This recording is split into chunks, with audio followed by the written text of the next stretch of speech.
दोस्तों आपकी exam pass में आ रही है और ऐसी स्थिति में आपको कम समय में अच्छा रिवीजन चाहिए। अब ये अच्छा रिवीजन कैसे हो कि भाई आपके सारा 1 to ऑल सारी चीज़ें रिवाइज हो जाए और उसके बाद हम क्या करें, उसको रिवाइज हो जाए और उसके बाद में एग्ज़ाम के लिए हम उस PDF को भी पढ़ लें। तो आपकी जैसा कि आपकी एग्ज़ाम नज़दीक आ रही है तो अपन क्या करेंगे, पूरा राजस्थान का ज्योग्राफी एक वीडियो में याद करते हैं। 2 पार्टों में करेंगे इसको, पार्ट 1 और पार्ट 2। पार्ट 1 में अपन कितने टॉपिक पढ़ेंगे, 8 टॉपिक पढ़ेंगे। राजस्थान एक परिचय, राजस्थान का भौतिक स्वरूप, राजस्थान की जलवायु। इसका अपवातंत्र को मैंने दूसरे वीडियो में ऐसे डाला है क्योंकि अपवातंत्र का क्वेश्चंस अक्सर तो ज्यादा आता है और उसमें फैक्ट याद करने के ज्यादा है समझने के बजाय, तो उसको मैंने दूसरे में डाला है क्योंकि इसमें डाल देता तो आपका यहाँ कंटेंट ज्यादा हो जाता। इसलिए राजस्थान का राष्ट्रीय उद्यान, वन्यजीव अभ्यारण्य, जंतुआलय और कंजर्वेशन रिजर्व और आखेट निषिद्ध क्षेत्र, राजस्थान की प्राकृतिक वनस्पति और वनों का वर्गीकरण, राजस्थान की प्रमुख जनजातियां। तो ये क्या है आपका, और राजस्थान की खनिज संपदा, खनिज संसाधन, राजस्थान में प्रमुख उद्योग, ये क्या है, ये सारे के सारे टॉपिक अपन इस वीडियो में पढ़ने वाले हैं। अब अपन शुरू करते हैं अपना राजस्थान का भूगोल। एक ही वीडियो में अपन कंप्लीट कर देंगे आपके एग्जाम को बिल्कुल क्विक रिवीजन के लिए, और इसकी PDF भी आपको मिल जाएगी। ठीक है, तो दोस्तों सबसे पहले अपन देखते हैं राजस्थान का सामान्य परिचय। क्या देखेंगे, राजस्थान का सामान्य परिचय। अपने राजस्थान का मैप कैसा है, ये अपने राजस्थान का मैप है। अब ये राजस्थान जो है इसका सामान्य परिचय है कि इसका क्षेत्रफल कितना है। क्षेत्रफल पूरे का कितना है दोस्तों, 3,42,239 वर्ग किलोमीटर। ठीक है, और ये देश का कितना प्रतिशत है, पूरे इंडिया का कितना प्रतिशत है, 10.41%। 10.41% है। और इसका देश में कौन सा स्थान है, प्रथम है। इससे पहले किसका था, मध्य प्रदेश का था। इससे पहले किसका था, मध्य प्रदेश का। ठीक है, इससे पहले मध्य प्रदेश का था, और मध्य प्रदेश का हटने के बाद में मध्य प्रदेश से छत्तीसगढ़ अलग राज्य बनने के कारण उसका क्षेत्रफल कम हो गया, और 2000 के बाद में प्रथम राज्य क्षेत्रफल की दृष्टि से बन गया। 2011 की जनगणना के अनुसार जनसंख्या कितनी है दोस्तों, 6,86,21,12 है। कब के अनुसार, 2011 की जनगणना के अनुसार। और ये देश की कितने प्रतिशत है, कमेंट करो फटाक से। 5.67%। 5.67% किसकी, पूरे इंडिया की। ठीक है, राजस्थान की जनसंख्या की दृष्टि से राजस्थान का इंडिया में कौन सा स्थान है, कौन सा स्थान है, 7वां। ठीक है, आपको क्या याद रखना है, कौन सा स्थान है, 7वां। वैसा कौन सा है, पहला है। किसमें, क्षेत्रफल में, तो जनसंख्या में कौन सा है, 7वां। तो दोस्तों अब अपन देखेंगे क्या, राजस्थान की भौगोलिक स्थिति, वो भी तुरंत रिवाइज करते हैं। देखो मैं आपको कैसे एक ही वीडियो में सारी राजस्थान ज्योग्राफी याद करवाता हूं। ठीक है, राजस्थान की भौगोलिक स्थिति क्या है, भूमध्य रेखा के सापेक्ष उत्तरी गोलार्ध में स्थित है। भूमध्य रेखा कहां होती है, ये भूमध्य 0 डिग्री रेखा भूमध्य रेखा है। इसके कहां है, उत्तर में है अपना राजस्थान, उत्तर में है। और जो 0 डिग्री देशांतर है जिसको क्या बोलते हैं, ग्रीनविच। ठीक है, ये ग्रीनविच रेखा है ना, इसके किधर है, पूर्व की तरफ। ये क्या है, पूर्व, तो पूर्व में, तो ग्रीनविच के पूर्व में, और भूमध्य रेखा के कहा है, उत्तर में। तो कौन से गोलार्ध में स्थित है, उत्तर पूर्व गोलार्ध में। क्या, उत्तर पूर्व गोलार्ध में। फटाक से याद करो इसको। ठीक है, और इसका रिवीजन बार बार आप करते रहना दोस्तों। आपको देखने के लिए ये अब अपन देखते हैं क्या, इसके अक्षांश और देशांतर। क्या देखेंगे, अक्षांश और देशांतर। दोस्तों इसके अक्षांश और देशांतर देखने के लिए हमें क्या करना पड़ेगा, ये और ये अक्षांश 23.3 से 30.12, ये कौन कितना है, 30.12, 23.3 से 30.12 क्या है, उत्तरी अक्षांश। ठीक है, और ये कितना है, 69.30 से 78.17 क्या है, पूर्वी देशांतर। क्योंकि पूर्वी गोलार्ध में है तो पूर्वी देशांतर होगा, और अमेरिका और ये सब पश्चिमी गोलार्ध में है तो कितना होगा, पश्चिमी देशांतर। ठीक है, तो यहां पूर्वी देशांतर है, और इसके डिफरेंस कितना होगा, जो 30 12 और 23 3 में कितना डिफरेंस है दोस्तों, 7 डिग्री 9 मिनट का। और पूर्वी देशांतर, इसमें देशांतरों में कितना है डिफरेंस, 8 डिग्री 47 मिनट का, ये डिफरेंस इन दोनों में है। इसके साथ ही अपन देखते हैं हमारा कि इसकी कर्क रेखा हमारे दक्षिणी भाग से बांसवाड़ा जिले के बांसवाड़ा से निकलती है, और कौन से, बांसवाड़ा शहर के पास से, बिल्कुल शहर के पास से निकलती है। और राजस्थान में इसकी लंबाई कितनी है, 26 किलोमीटर। कितना किलोमीटर लंबी है, 26 किलोमीटर लंबी है। ठीक है दोस्तों, तो ये आपके लिए याद रखने का बहुत महत्वपूर्ण चीजें हैं। अब अपन देखेंगे फटाक से इसका राजस्थान का विस्तार। राजस्थान का क्या देखेंगे, विस्तार। विस्तार मतलब इधर से इधर इसकी लंबाई, ये वाली लंबाई कितनी है, 826 किलोमीटर। कितनी है, 826 किलोमीटर। यहां पे कौन सा गांव है, इस गांव का नाम है सिलाना, और ये सिलाना गांव कहां है, आपको याद होना चाहिए। सिलाना गांव है धौलपुर में। कहां है, धौलपुर। और ये वाला गांव कौन सा है दोस्तों, कटरा गांव।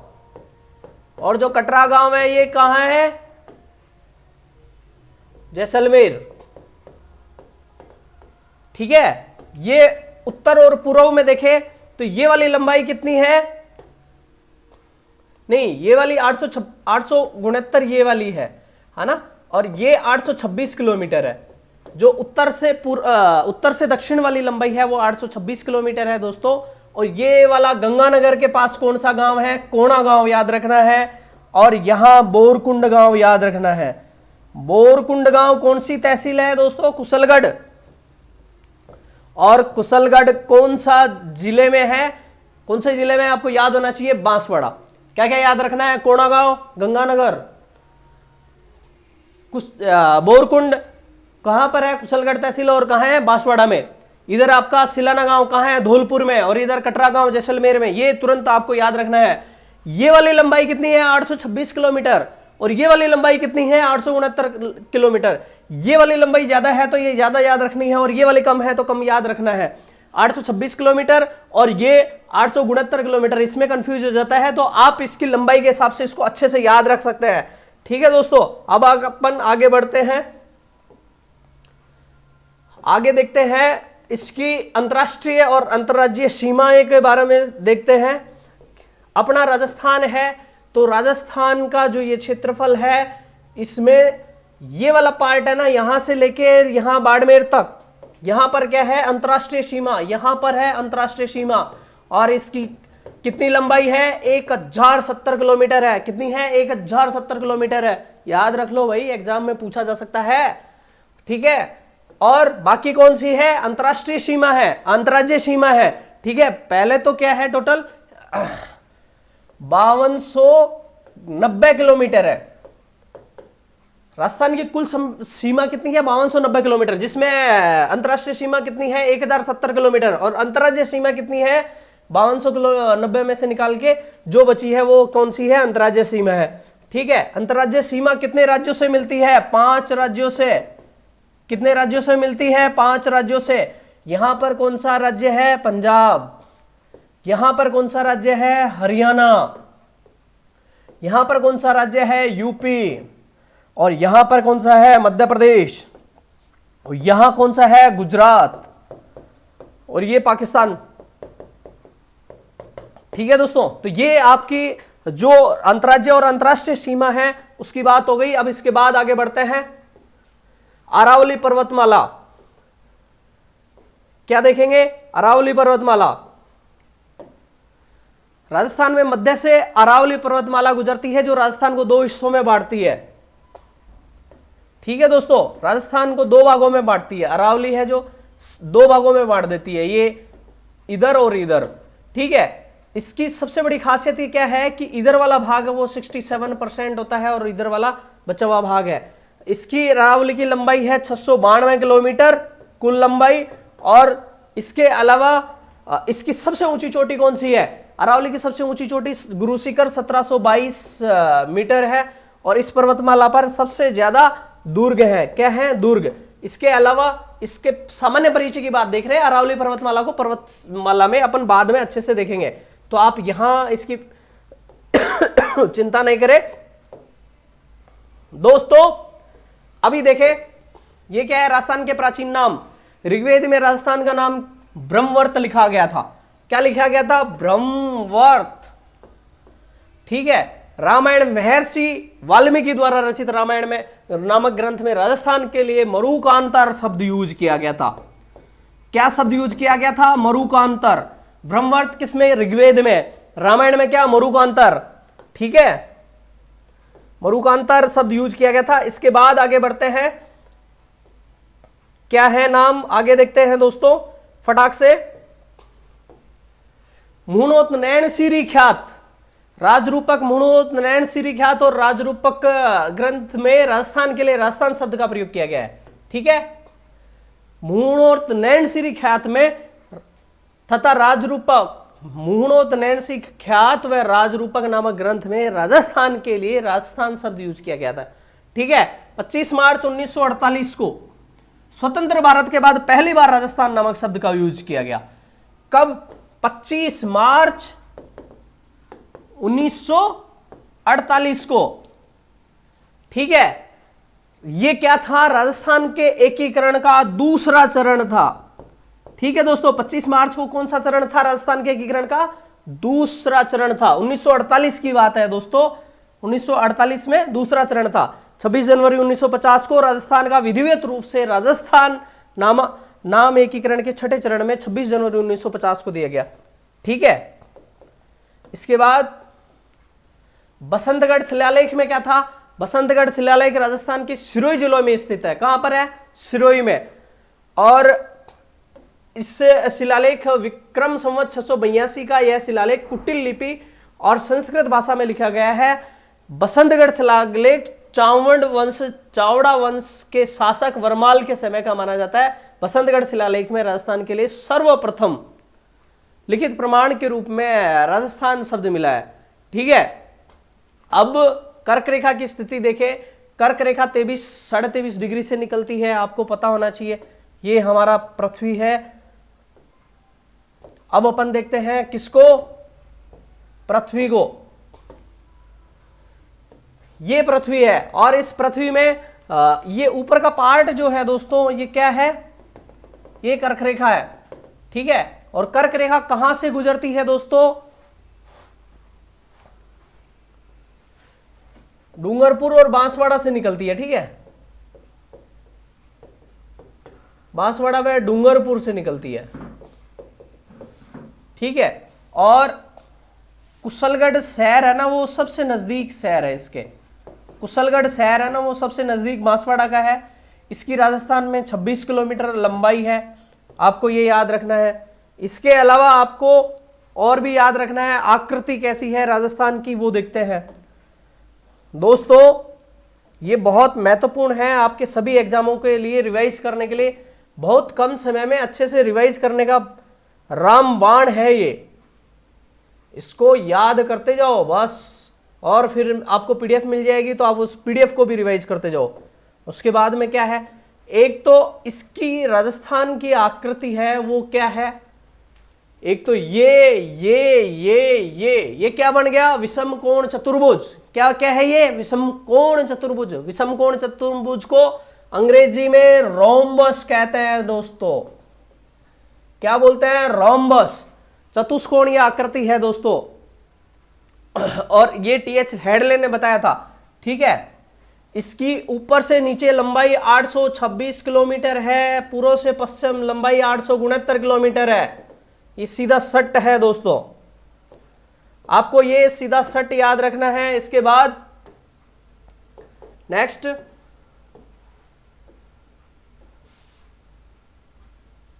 दोनों में अंतर कितना है?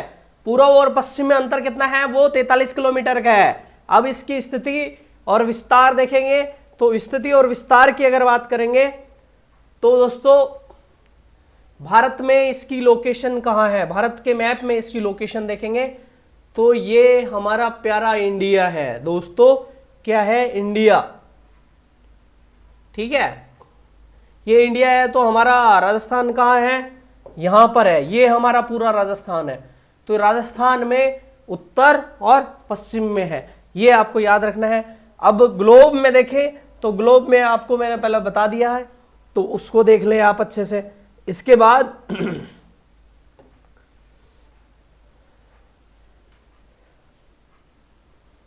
भारत में नागपुर के हिसाब से उसकी स्थिति ज्ञात की जाती है। तो आपको मैंने सारी चीजें इसमें लिख दी हैं। 21 जून राजस्थान में सबसे बड़ा दिन कब है? वो 21 जून है, आपको याद रखना है। इसके अलावा छोटी रात सबसे कब होती है? सबसे छोटी रात कब होती है? 21 जून को सबसे बड़ा दिन छोटी रात होगी। 13 घंटे 27 मिनट का दिन होता है और 10 घंटे 33 मिनट की रात होती है दोस्तों। गर्म दिन होता है 21 को ही होता है, क्योंकि 21 जून को सूर्य कहां पड़ता है? कर्क रेखा के ऊपर, सीधा कहां पड़ता है? कर्क रेखा के ऊपर। इसलिए क्या होता है यहां पर गर्म दिन हो जाता है दोस्तों। इसके अलावा 22 दिसंबर की बात करें तो 22 दिसंबर को क्या होगा? यहां पर 22 दिसंबर को दोस्तों ये अपना राजस्थान है और 22 दिसंबर को सबसे तिरछी रेखाएं पड़ेंगी, सबसे तिरछी रेखाएं पड़ेंगी। इसलिए सबसे छोटा दिन और सबसे बड़ी रात, सबसे छोटा दिन और सबसे बड़ी रात, सबसे बड़ी रात। ठीक है, ये आपको याद रखने की चीजें हैं। इसके अलावा आपको और भी महत्वपूर्ण चीजें मैं बताता हूं, जैसे 21 मार्च और 23 सितंबर भी आपको याद रखने हैं। राजस्थान में 21 मार्च और 23 सितंबर को दिन व रात की अवधि बराबर होती है दोस्तों। सूर्योदय व सूर्यास्त, राजस्थान में सबसे पहले सूर्योदय व सबसे पहले सूर्यास्त धौलपुर के सिलाना गांव में होता है, और राजस्थान में सबसे बाद में, अंत में। अब ये ऐसा क्यों है इसको देख लेते हैं, क्योंकि इसको देखने के लिए अपन को क्या करना है? ये आपका राजस्थान का मैप है। यहां सूर्य आ गया, सूर्य इधर जाता है पूर्व से पश्चिम की तरफ, तो सबसे पहले यहां क्या होगा? उदय होगा, सूरज सबसे पहले यहां दिखेगा। और रात में यहां पर ही क्या होगा? सबसे पहले सूर्यास्त होगा। तो ये आपको याद रखने की चीजें हैं। सूर्यास्त कहां होगा? यहां पर होगा। और ये क्या है? जैसलमेर। क्या है? जैसलमेर। और जैसलमेर में क्या होगा? सबसे बाद सूर्यास्त होगा और सबसे बाद सूर्योदय होगा राजस्थान में। ठीक है, और ये इंडिया का भी पश्चिमतम भाग है कच्छ के बाद। तो ये भी आपको याद रखना है। सूर्य को एक देशांतर पार करने में कितना मिनट का समय लगता है? ये भी है, वो 4 मिनट का समय लगता है दोस्तों। ठीक है, राजस्थान की कुल स्थलीय सीमा की लंबाई कितनी है? मैंने आपको बताया 5920 किलोमीटर। इसमें अंतर्राष्ट्रीय सीमा कितनी है? 1070 किलोमीटर। ठीक है, बाकी क्या है? 4850 किलोमीटर क्या है? अंतर्राज्यीय सीमा है। अंतर्राष्ट्रीय सीमा अपने पाकिस्तान के साथ में लगती है, उसको क्या बोलते हैं? Red Cliff. याद रखना सारे के सारे। भारत में रेड क्लिफ की कुल लंबाई कितनी है?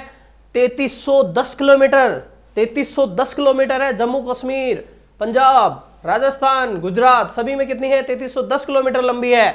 इसके बाद 4 राज्य कौन से हैं? जम्मू कश्मीर में कितनी लगती है? 1216 किलोमीटर लगती है रेड क्लिफ। ठीक है दोस्तों, इसके अलावा राजस्थान में 1070 किलोमीटर लगती है, और पंजाब में 514 किलोमीटर लगती है, और गुजरात में सबसे कम लगती है। कितनी?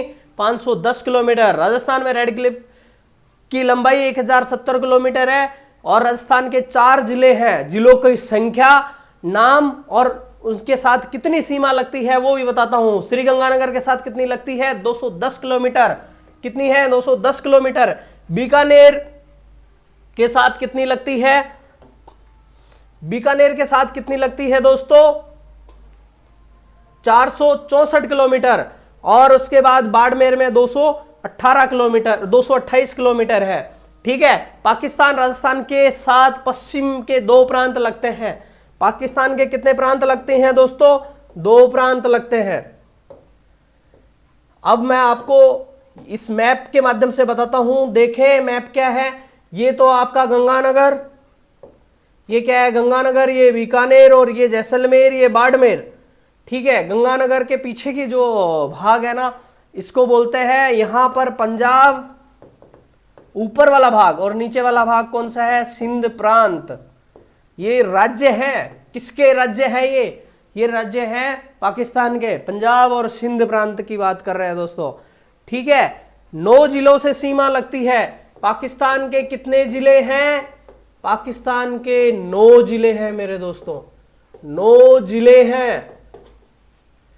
ठीक है, 9 जिले आपको याद रखने हैं। इसके बाद अब देखो, पंजाब प्रांत के कितने, 3 जिले हैं, राजस्थान के साथ सीमा लगती है। बहावलनगर, बहावलपुर और रहीम यार खां। ठीक है, 3 है, बहावलनगर, बहावलपुर और रहीम यार खां। ये क्या है, पाकिस्तान के 3 जिले हैं जो किसके हैं, पंजाब प्रांत के हैं। सिंध प्रांत के 6 जिले राजस्थान के साथ लगते हैं, जिनमें 6 जिलों में कौन कौन से हैं, घोटकी, सुकूर, सुंदूर, खैरपुर, उमरकोट, थारपारकर। ये 6 जिले पाकिस्तान के भारत के साथ लगते हैं, अपने राजस्थान के साथ लगते हैं, और ये किसके हैं, सिंध प्रांत के। ये आपको याद रखना है। इसके अलावा जिला मुख्यालय राजस्थान का पाकिस्तान से सबसे निकटतम, जो पाकिस्तान की बाउंड्री के पास में है, उस जिला मुख्यालय का नाम क्या है, ये अपने गंगानगर है। ये कहाँ है, यहाँ है, ये पाकिस्तान की बाउंड्री के पास में है, गंगानगर जिला मुख्यालय।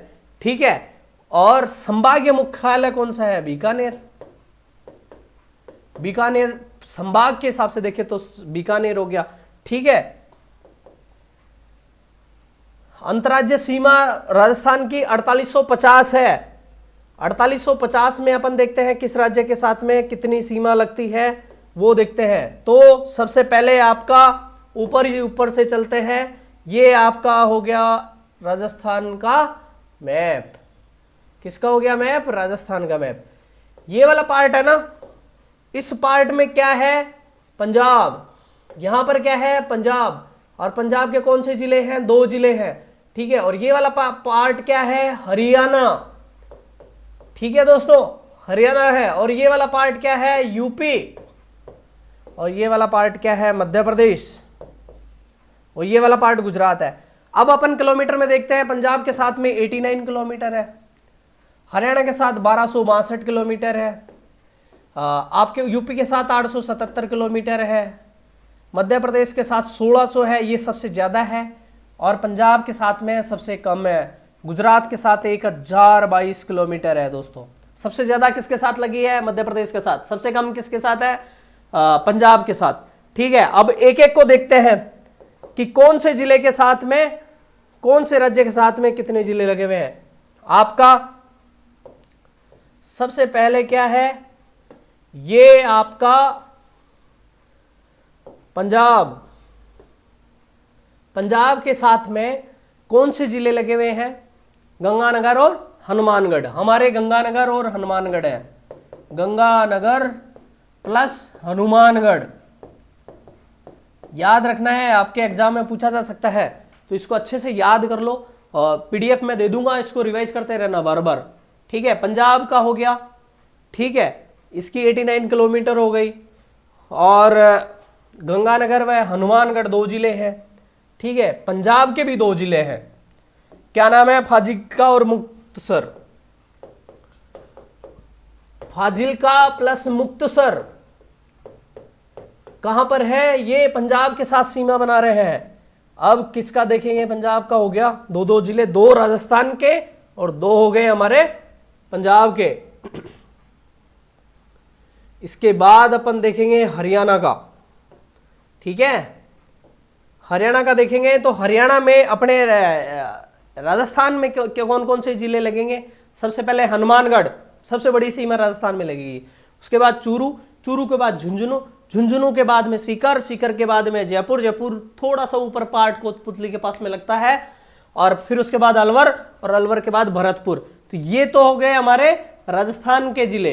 अब अपन राजस्थान के भी साथ है और हरियाणा के भी साथ है, क्योंकि डिवीजन लगभग सेम है ना, तो हरियाणा का सिरसा, हिसार, फतेहाबाद, महेंद्रगढ़, भिवानी, रेवाड़ी और मेवात, ये क्या है? हरियाणा के 7 जिले हैं। हरियाणा के साथ सबसे कम सीमा राजस्थान का जयपुर जिला बनाता है। कौन बनाता है? सबसे कम सीमा राजस्थान का जयपुर जिला बनाता है और सबसे बड़ी सीमा हनुमानगढ़ जिला बनाता है। उत्तर प्रदेश के साथ देखें दोस्तों, तो उत्तर प्रदेश के साथ में 877 किलोमीटर है और राजस्थान का अलवर और भरतपुर, नहीं, भरतपुर और धौलपुर, भरतपुर और धौलपुर सीमाएं बनाते हैं। और इसके बाद यूपी के भी 2 ही हैं, आगरा और मथुरा। इसके अलावा उत्तर प्रदेश, यहां पर पार्वती नदी का डिस्कशन करना जरूरी है। पार्वती नदी राजस्थान के व उत्तर प्रदेश के बीच अंतरराज्य सीमा बनाती है। कौन सी नदी बनाती है? पार्वती। कहां पर? उत्तर प्रदेश और राजस्थान के बीच, और यमुना की सहायक नदी है। अब आ जाता है मध्य प्रदेश, और मध्य प्रदेश राजस्थान में सबसे ज्यादा क्या करता है? सीमा बनाता है। कितनी सीमा है? 1600 किलोमीटर है दोस्तों। कितने जिले हैं? राजस्थान के भी 10 जिले हैं और मध्य प्रदेश के भी कितने हैं? 10 जिले। सबसे बड़ा कॉम्बिनेशन देखो, धौलपुर, धौलपुर के बाद करौली, करौली के बाद सवाई माधोपुर, फिर कोटा, झालावाड़, चित्तौड़गढ़, भीलवाड़ा, बारां, प्रतापगढ़, बांसवाड़ा। और इसी तरह आपके मध्य प्रदेश के कितने जिले हैं? याद रखो, मुरैना, शिवपुरी, श्योपुर, झाबुआ, गुना, राजगढ़, मालवा, मंदसौर, रतलाम, नीमच। ठीक है, आपको राजस्थान के याद होना जरूरी है, एमपी के याद हो ना हो कोई दिक्कत नहीं है। मध्य प्रदेश के साथ सबसे कम सीमा राजस्थान का भीलवाड़ा जिला बनाता है, याद रखना। सबसे बड़ी सीमा झालावाड़ जिला बनाता है। राजस्थान के 2 जिले कोटा व चित्तौड़गढ़ मध्य प्रदेश के साथ 2 तरफ से सीमाएं बनाते हैं। 2 तरफ से कैसे बनाएंगे? ये वाला पार्ट है आपका झालावाड़, और ये तो ये यहां भी टच है और यहां भी टच है। ठीक है, झालावाड़ यहां भी टच है और झालावाड़ यहां भी है, कोटा यहां भी है और कोटा यहां भी है। तो इस तरह से 2 तरफ से सीमाएं बना रहे हैं। ठीक है, ये आपको याद रखना है। इसके अलावा नीमच है जो 3 तरफ से राजस्थान से घिरा हुआ है। चंबल नदी भारत की सबसे लंबी अंतर्राज्यीय सीमा बनाने वाली नदी है। चंबल नदी राजस्थान व मध्य प्रदेश के बीच अंतर्राज्यीय सीमा बनाती है।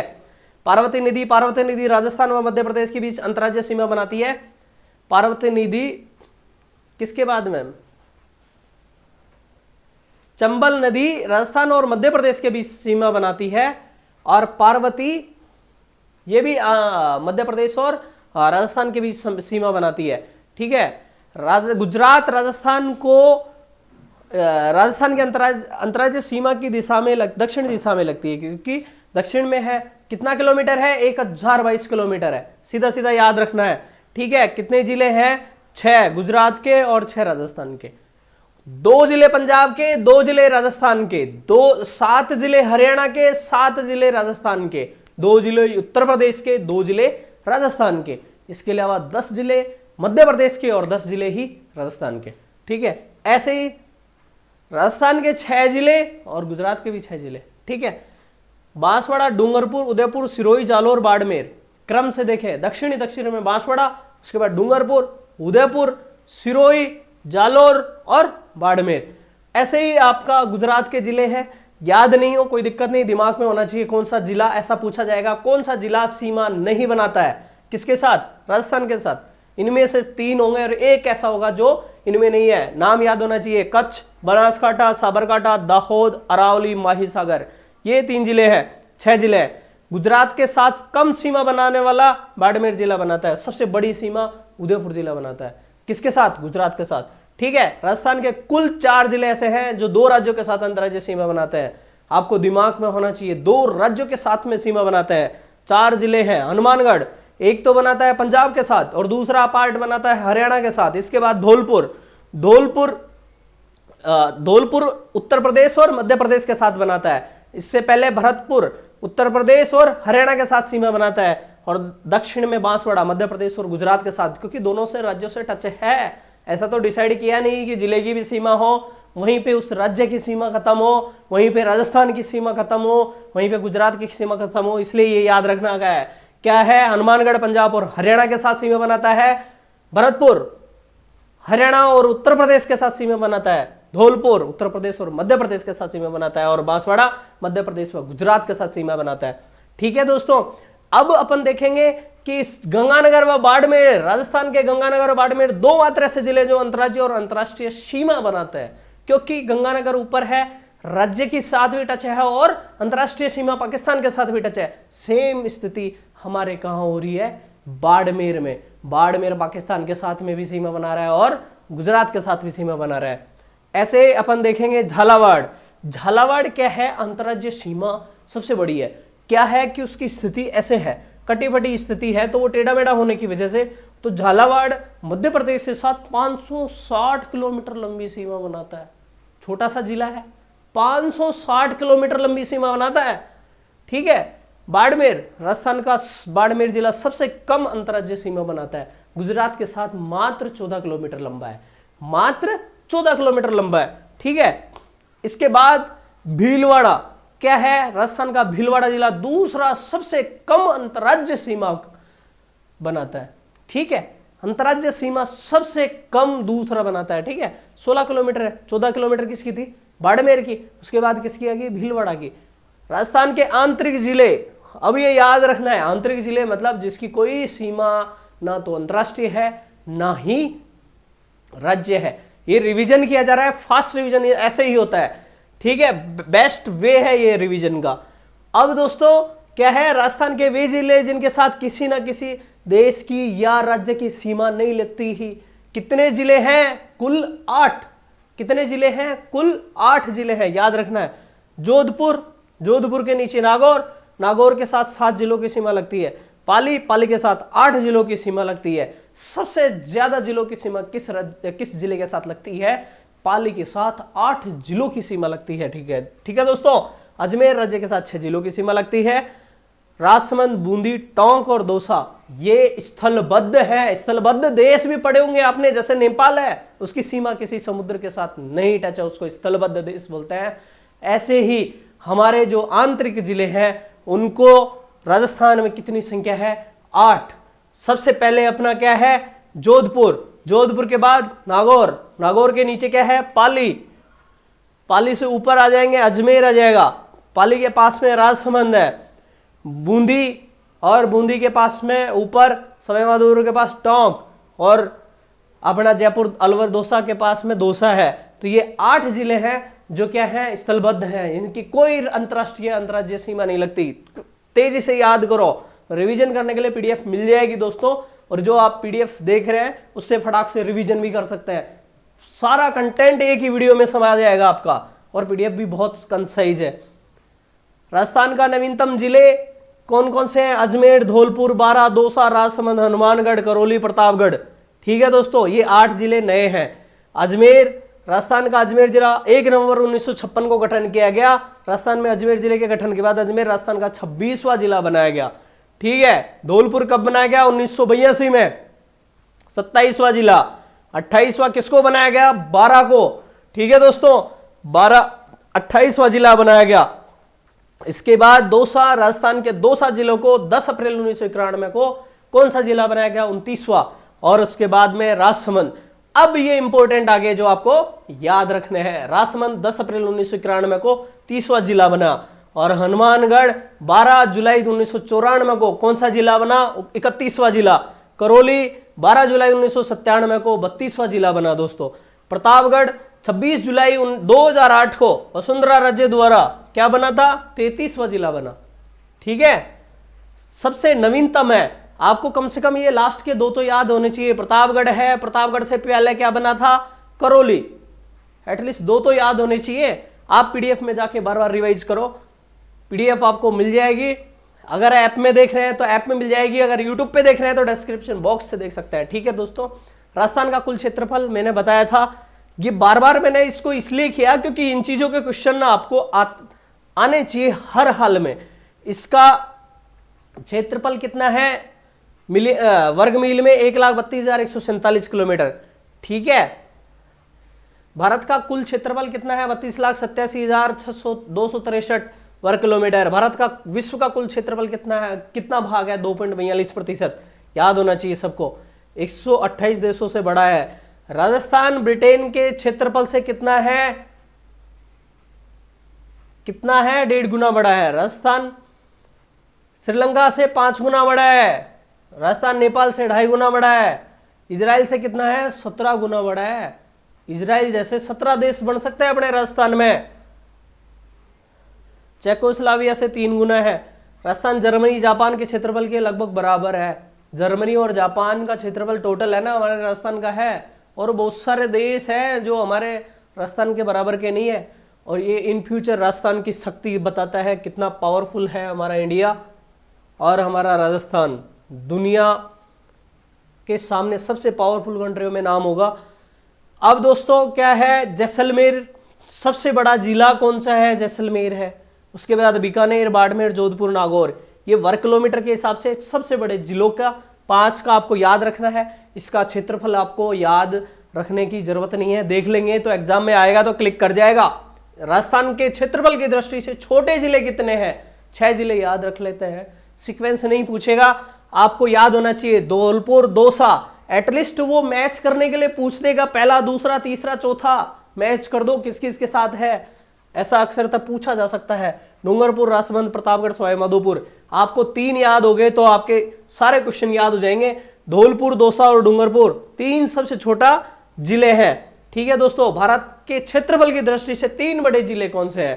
क्षेत्रफल की दृष्टि से 3 बड़े जिले कच्छ, लेह और जैसलमेर। ये जैसलमेर, ये क्वेश्चन क्यों पूछा जा सकता है? क्योंकि जैसलमेर तीसरा बड़ा जिला है। कहां का? इंडिया का।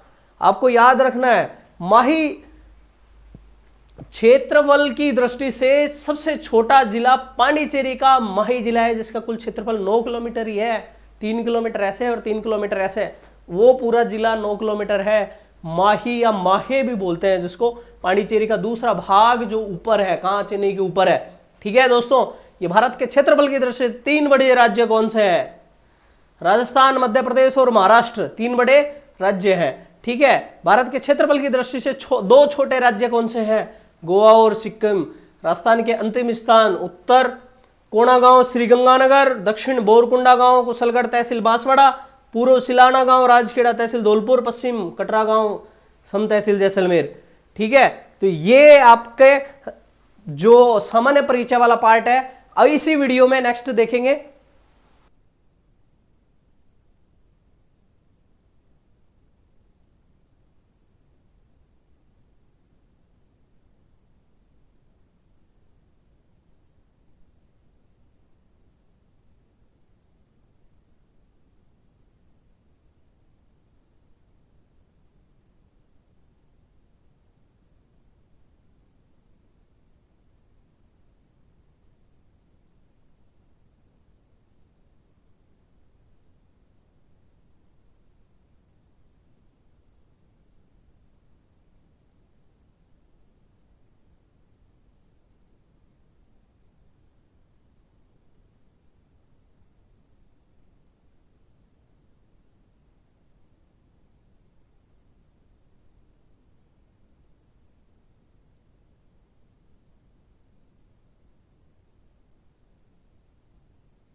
दोस्तों। उत्तर पश्चिम रेगिस्तानी भाग की बात करें तो इसका कुल क्षेत्रफल राजस्थान के कुल क्षेत्रफल का 61.11% भाग है। कितना है? 61.11% भाग है। और इसका 58% भाग कैसा है? पूरा मरुस्थल है। ठीक है, 1,75,000 वर्ग किलोमीटर इसका क्षेत्रफल है। यह प्रदेश के उत्तर पश्चिम से दक्षिण पूर्व में 640 किलोमीटर लंबा और पूर्व से पश्चिम में 300 किलोमीटर चौड़ा है। दोस्तों, यह भूभाग तैतीस सागर का अवशेष है, सबको पता होना चाहिए। तैतीस सागर से बना है। और अपना बताओ कि ये दक्षिण पूर्वी पठारी भाग किससे बना हुआ है? वो तैतीस भाग का अवशेष है। तो ये वाला गोंडवाना लैंड का अवशेष है, ये आपको याद होना चाहिए। क्षेत्रफल से अनुसार कौन कौन से जिले हैं? जैसलमेर, बाड़मेर, जोधपुर, बीकानेर, गंगानगर, हनुमानगढ़, नागौर, जालोर, चूरू, सीकर, झुंझुनू, पाली और पश्चिमी भाग, पाली का पश्चिमी भाग है। जनसंख्या राज्य की लगभग 40% जनसंख्या है। वर्षा 20 सेंटीमीटर से 50 सेंटीमीटर। तापमान गर्मियों में उच्चतम तापमान 49 डिग्री सेल्सियस, ठीक है, और सर्दियों में 3 डिग्री सेल्सियस। जलवायु शुष्क व अत्यधिक विषम, मिट्टी रेतीली बलुई। यह प्रदेश उत्तर पश्चिम से दक्षिण पूर्व में 640 किलोमीटर लंबा और पश्चिम पूर्व में 300 किलोमीटर चौड़ा है। इस प्रदेश का ढाल उत्तर पूर्व से दक्षिण पश्चिम की ओर है। अरावली का वृष्टि छाया प्रदेश होने के कारण, एक क्या है कि ये वृष्टि छाया प्रदेश है, ठीक है, वृष्टि छाया प्रदेश है। तो ये आपका अरावली है। अरावली के पश्चिम में इधर से जो बरसात आती है ना, यहां वृष्टि छाया प्रदेश होता है। और वृष्टि छाया किसको बोलते हैं? जहां बरसात पहाड़ी के दूसरा किनारा, जिधर क्या बरसात नहीं होती, क्योंकि उसके इस किनारे पर बरसात ज्यादा हो जाती है, इसलिए वृष्टि छाया प्रदेश है। और क्या है? वार्षिक औसत वर्षा इसमें कितना होता है? 20 से 50। 20 से 50। अब इसको भी 20 से 50 को भी मैं आपको अलग अलग बताऊंगा। राष्ट्रीय कृषि आयोग ने, किसने? राष्ट्रीय कृषि आयोग ने अरावली श्रृंखला के पश्चिम में उत्तर पश्चिम राज्य में 12 जिले ऐसे हैं जिनको क्या है? रेगिस्तानी भाग घोषित किया गया है। कितने जिलों को घोषित किया गया है? 12 जिलों को। और उनके नाम जैसलमेर, बाड़मेर, जोधपुर, बीकानेर, गंगानगर, हनुमानगढ़, नागौर, जालोर, चूरू, सीकर, झुंझुनू, पाली का पश्चिमी भाग है। भारत का सबसे बड़ा मरुस्थल थार का मरुस्थल है, जो ग्रेट पेलियो आर्कटिक अफ्रीका मरुस्थल का पूर्वी भाग है। रेतीले शुष्क मैदान और पूर्व में 50 सेंटीमीटर, पश्चिम में 25 सेंटीमीटर वार्षिक वर्षा द्वारा सीमांकित किया गया क्षेत्र है। पश्चिमी रेतीला मैदान भौतिक विभाग के उपविभाग है। उत्तर पश्चिम रेगिस्तानी भाग को 2 भागों में विभाजित किया है। किसको? उत्तर पश्चिम रेगिस्तानी भाग को 2 भागों में विभाजित किया गया है, रेतीला शुष्क मैदान और राजस्थान बांगर, अर्ध शुष्क राजस्थान। रेतीला शुष्क मैदान, रेतीला शुष्क प्रदेश को 2 भागों में बांटा गया है। जो अपना रेतीला शुष्क प्रदेश है, इसको कितने भागों में बांटा गया है? 2 भागों में।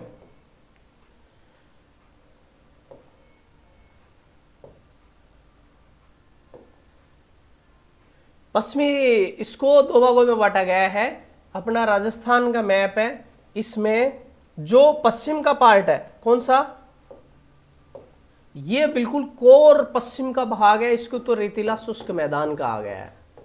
और ये वाला पार्ट क्या है? अर्ध शुष्क रेतीला मैदान, अर्ध शुष्क मरुस्थल, या फिर इसको बांगर प्रदेश भी कहा जाता है। ठीक है, बांगर आप जानते होंगे, बांगर क्या है? ठीक है, अब इसका फटाक से रिवीजन करते हैं कि दोनों भागों का अलग अलग, इसमें रेतीला शुष्क मैदान के क्या क्या भाग है और इसमें क्या क्या पाए जाते हैं। रण, टाट, खड़ीन, सारी चीजें एक साथ ही देख लेंगे। सबसे पहले बालू का स्तूप देखेंगे। बालू का स्तूप बालू द्वारा उड़ाकर लाई गई मिट्टी एक जगह जमा कर दी जाती है, तो उससे एक टीला बन जाता है, उसकी स्पेशल आकृति होती है, उस आकृति के स्थान पर उस बालू का स्तूप का नाम किया जाता है। जैसे बरखान हो गया, आपके सारे अर्धचंद्राकार या जितने भी कोई भी हो, तो ये है। अवसादी चट्टानों का बालूल्य लाठीश्री क्षेत्र व अकलवुड फॉसिल पार्क अवशेष हेतु प्रसिद्ध है। बालू का मुक्त प्रदेश, जहां पर बालू का स्तूप नहीं पाए जाते उसको बालू का स्तूप मुक्त प्रदेश कहते हैं। यहाँ पर क्या है? चट्टानी प्रदेश है, चट्टानी भाग होने के कारण वहां पर बालू का स्तूप नहीं पाए जाएंगे। और अकलवुड फॉसिल पार्क पाया जाता है उस जगह पर, चट्टानी भाग है। भूगर्भ भी है, जलपट्टी, जैसे सरस्वती की जलपट्टी कहा गया है दोस्तों, और वो सरस्वती का अवशेष है, इसलिए इसको क्या बोलते हैं? सरस्वती की जलपट्टी कहते हैं। पश्चिम राजस्थान के रेतीले मैदान का 41.5% क्षेत्र बालू का स्तूप मुक्त प्रदेश है। शुष्क मरुस्थली यह प्रदेश 25 सेंटीमीटर वर्षा रेखा द्वारा अर्धशुष्क राजस्थान में विभाजित है। मरुस्थल में पाई जाने वाली भौतिक विशेषताएं हैं बालू का स्तूप, रण, खड़ीन, बालू का स्तूप और बालू का स्तूपों के प्रकार। सबसे पहले देखते हैं बरखान। बरखान किसे कहते हैं? बरखान की एक डिजाइन होती है। कैसी होती है डिजाइन? बरखान की ये डिजाइन होती है। ये किनारा निकला होता है इस तरह से, इधर से पवन आएगी दोस्तों, इधर से ले जाएगी, यहां तो ज्यादा जमा कर देगी और किनारों पे क्या करेगी? कम। किनारों पे कितनी करेगी? कम करेगी। तो ये वाला कम वाला भाग है, इस तरह से एक अर्धचंद्राकार आकृति बन जाती है और इसको क्या बोलते हैं? बरखान बोलते हैं। ये सबसे ज्यादा कहां पाया जाता है? शेखावाटी में। ठीक है, सबसे ज्यादा भाग ये बरखान शेखावाटी में पाया जाता है। अब आपको दूसरा बताएं कि बरखान हो गया, दूसरा अनुदैर्ध्य पवन। ये पवन चल रही है और ये भी पवन चल रही है। पवन के साथ पवन की दिशा में जो समानांतर बालू का स्तूप एक लंबी पट्टी सी बन जाती है, उसको क्या कहते हैं? अनुदैर्ध्य। अनुदैर्ध्य समानांतर बनने वाले बालू का स्तूप। और इस तरह के बालू का स्तूप कहां बनते हैं? जहां हवा की गति ज्यादा तेज होती है। और ये कहां बनेंगे? जैसलमेर में। याद रखना है, भूलना नहीं है कतई इसको। ठीक है, इसके बाद अपन नेक्स्ट देखेंगे अनुप्रस्थ। जब अनुदैर्ध्य समानांतर है तो अनुप्रस्थ कैसे चलेगा? समकोण पर। कैसे चलेगा? समकोण पर। ये आपकी क्या है? पवन, और पवन के क्या चलेगा? समकोण पर। इसको क्या बोलेंगे? अनुप्रस्थ। ठीक है, समकोण पर बनने वाले बालू का स्तूप है तारा बालू का स्तूप। इसका नाम क्या है? तारा बालू का स्तूप। नेक्स्ट, जब तारे की आकृति कैसी है दोस्तों, उसके हिसाब से कोई आकृति बनेगी तो हम इसको क्या बोलेंगे? तारा बालू का स्तूप। तारा बालू का स्तूप। ठीक है, इसको तारा बालू का स्तूप बोलेंगे। तारे की आकृति जैसी आकृति बनने पर क्या बोलेंगे? तारा बालू का स्तूप। और ये दोस्तों कहां पाया जाता है? तारा बालू का स्तूप कहां पाया जाता है? जैसलमेर में। एक तो कारण क्या है तारा बालू का वो स्तूप क्या बनता है कि चट्टान इधर भी है, चट्टान इधर भी है, चट्टान इधर भी है। उस चट्टान के साइड में पवन की गति के कारण धूल जमा होने लगती है, धूल जमा होने लगती है और एक लंबे समय के बाद में क्या बन जाता है? वो बालू का स्तूप बन जाता है। दूसरी चीज उसमें याद रखने की क्या है कि उसके बीच में जो पार्ट होता है वहां पर पानी भर जाता है और उसको क्या बोलते हैं? चट्टानी भाग जो रहता है। वर्षा काल में पानी भर जाता है, इतना पानी भी नहीं भरता, बहुत कम भरता है, लेकिन उस चट्टानी भाग को हमड़ा कहते हैं। याद रखना है, क्या? हमड़ा कहते हैं। और जब लहरदार बालू का स्तूप बनता है, ऐसे लहर बन जाती है, क्योंकि ऐसे लंबे धोरे देखे होंगे आपने जैसलमेर में, किसी ने विजिट किया है नहीं तो आप यूट्यूब से देख सकते हैं। जैसलमेर में ऐसे लहरदार, बिल्कुल लहरदार बनते हैं, उसको धरियन कहते हैं। और जिसमें लहर नहीं होता उसको धोरे बोलते हैं। लहर ऐसे नहीं होती, ऊपर नीचे होना धोरा हो गया, और एक लहर बन गई ना, जैसे पानी की लहर आगे जाती है ऐसे लहर बन गई तो उसको धरियन कहते हैं। और ये सबसे ज्यादा कहां पाया जाता है? जैसलमेर, बाड़मेर में पाया जाता है। एक अध्यापक महोदय धरियन को पढ़ा रहे थे कि जैसलमेर में धोरे को धरियन कहते हैं। अरे नहीं, ऐसा नहीं है। धरियन की विशेषता यह है कि वो लहरदार बनता है।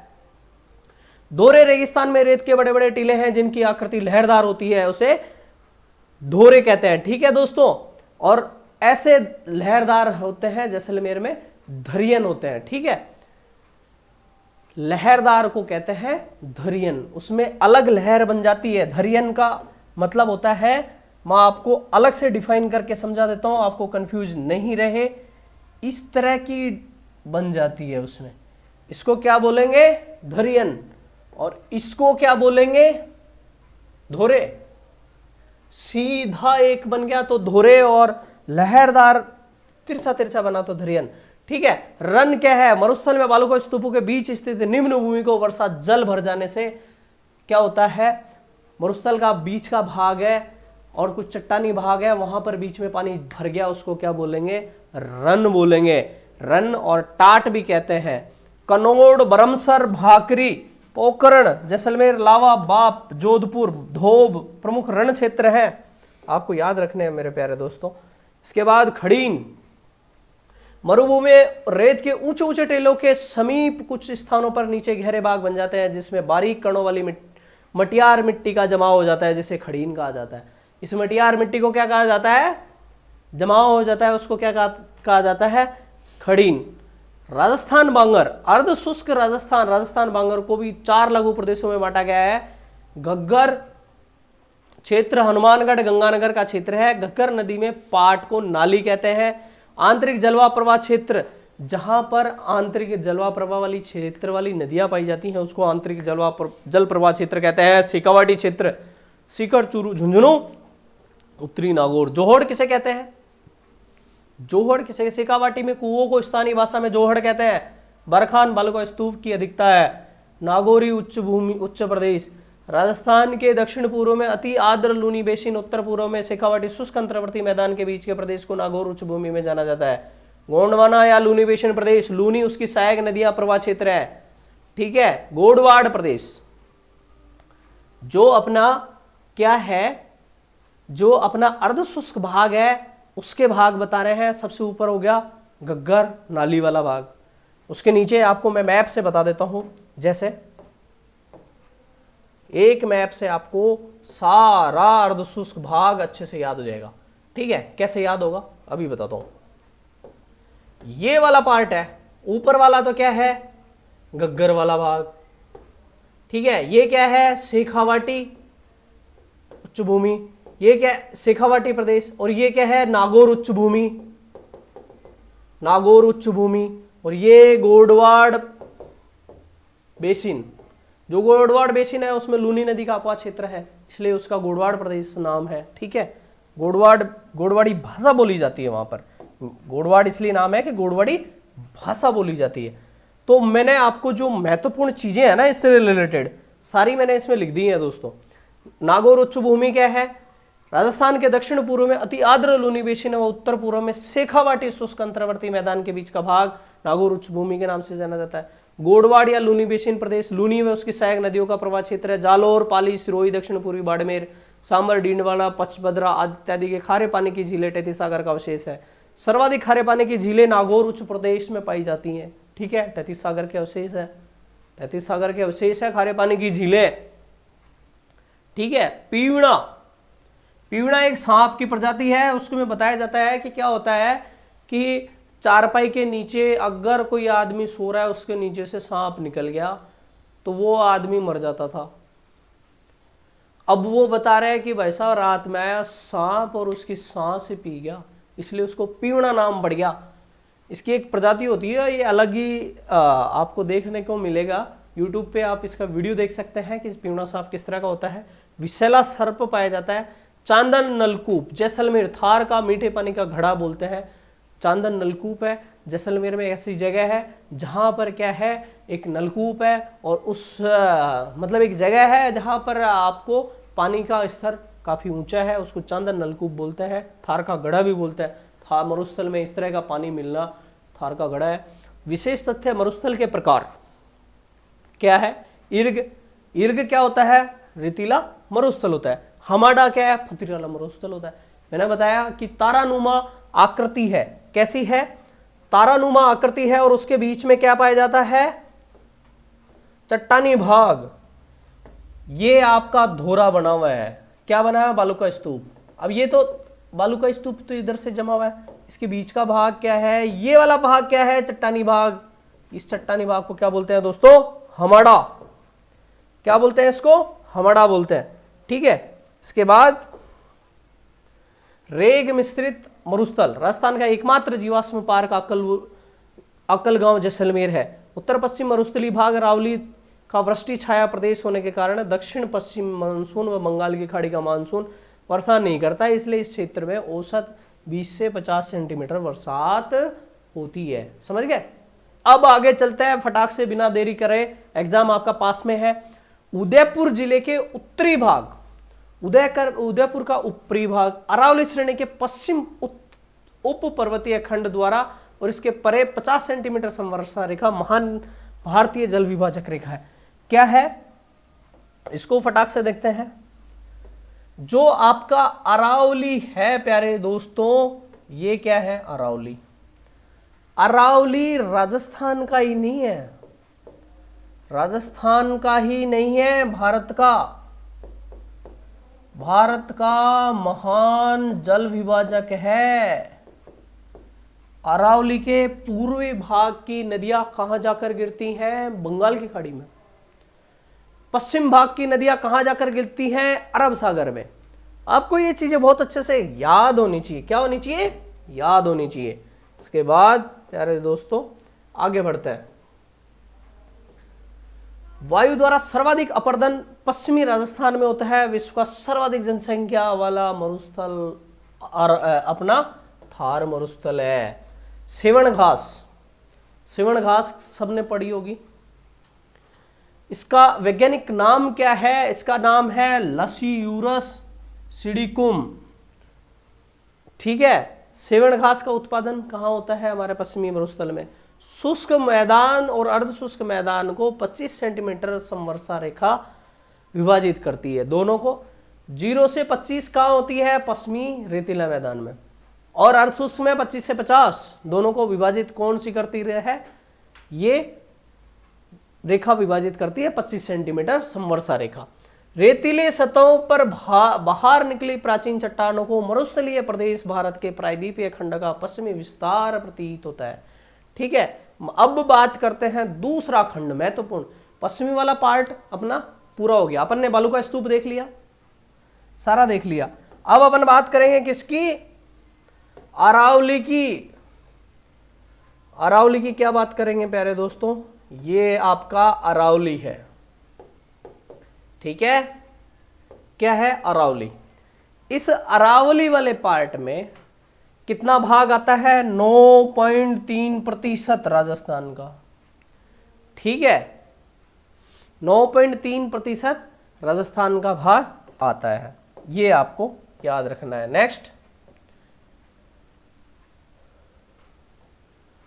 इसमें क्या क्या आता है? नीचे से देखें तो आपका उदयपुर हो गया। उदयपुर के जस्ट बाद पास क्या हो गया? चित्तौड़गढ़ हो गया। चित्तौड़गढ़ के पास राजसमंद, डूंगरपुर, भीलवाड़ा, सीकर, झुंझुनू, अजमेर, सिरोही, अलवर, पाली व जयपुर के कुछ भाग आते हैं। जनसंख्या, राज्य की लगभग 10% जनसंख्या इसमें आती है। 13 जिले हैं, मुख्य रूप से 7 जिलों में विस्तारित है। वर्षा 50 सेंटीमीटर समवर्षा रेखा। ठीक है। 50 इसको विभाजित करती है पश्चिमी और पूर्वी भाग को। ठीक है। अरावली पर्वतमाला राज्य में एक वर्षा विभाजक रेखा का कार्य करती है। राज्य का सर्वाधिक वर्षा वाला स्थान कौन सा है? सर्वाधिक वर्षा वाला स्थान कौन सा है? Mount Abu, 150 centimetre. उपाद्र जलवायु प्रकार पाया जाता है। मिट्टी काली, भूरी, लाल, कंकरीली। ठीक है। लेटराइट मिट्टी भी पाई जाएगी, पहाड़ी है तो। ठीक है। अमेरिका के अपलेशियन पर्वतमाला के समकालीन है। कौन सी पर्वतमाला है जिसके समकालीन है? अपलेशियन पर्वतमाला के। दुनिया की सबसे प्राचीनतम पर्वतमाला अरावली है प्यारे दोस्तों। और ये पर्वतमाला कब बनी थी? जब हमारे पृथ्वी की सिकुड़न हो रही थी, और इसलिए सिकुड़न की वजह से वलित पर्वत बने और उसी वक्त बनी। अरावली पर्वत श्रृंखला गोंडवाना लैंड का अवशेष है। इसके दक्षिण भाग में पठार, उत्तरी भाग में मैदान और पश्चिम भाग में मरुस्थल है।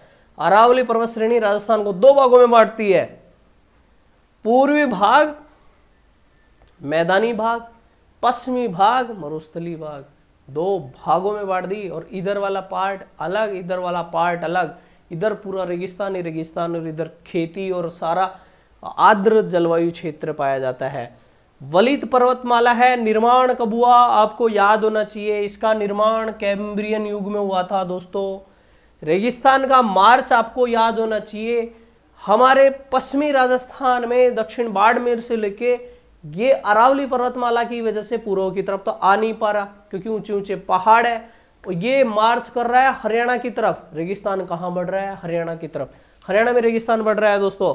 अरावली पर्वत श्रृंखला की कुल लंबाई 692 किलोमीटर है और राजस्थान में उसकी लंबाई 550 है। 692 में से 550 है। अरावली खेड़ ब्रह्मा कहाँ है? पालनपुर, गुजरात। वहां से शुरू होकर राजस्थान, हरियाणा और फिर दिल्ली की रायसीना हिल, राष्ट्रपति भवन बनाया ना, वहां तक अरावली पर्वतमाला है।